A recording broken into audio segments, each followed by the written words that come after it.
নমস্কার, কেমন আছেন আপনারা সবাই? আশা করছি সবাই খুব ভালো আছেন। তো এখন তো শীতকাল পড়ে গেছে, সেজন্য আমি আপনাদের কাছে একটা আমাদের খুব পছন্দের পিঠের রেসিপি নিয়ে চলে এসেছি, পাটিসাপটা।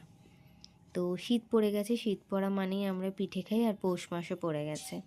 তো এখন তো পিঠে খাওয়াটাই খুব স্বাভাবিক। তো আমরা এখন সবাই পিঠে বানাই। তো খুব সহজেই নারকেল ছাড়া আমি আজকে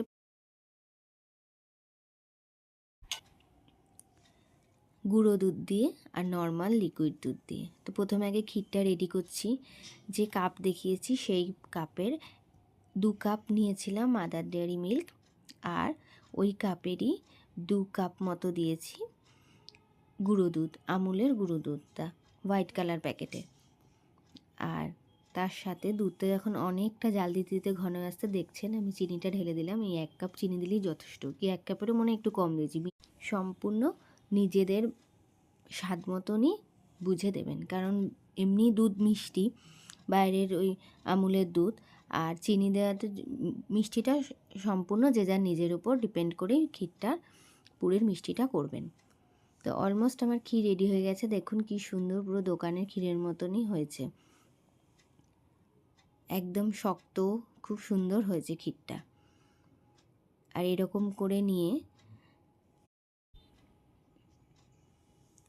দেখুন কি সুন্দর ক্ষীরটা বসে গেছে। আর ব্যাটারটা গুলে নিয়েছিলাম আমি 1 কাপ, ওই যে কাপ দেখিয়েছি ওই 1 কাপের 1 কাপের সুজি।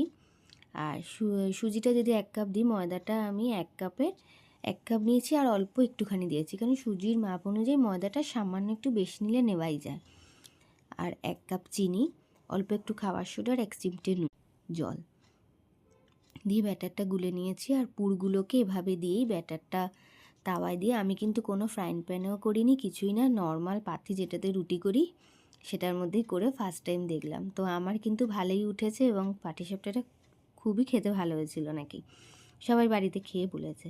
তো আপনারাও এইভাবে ট্রাই করে দেখতে পারেন। অবশ্যই ভালো লাগলে অবশ্যই জানাবেন কেমন হয়েছে ভিডিওটা।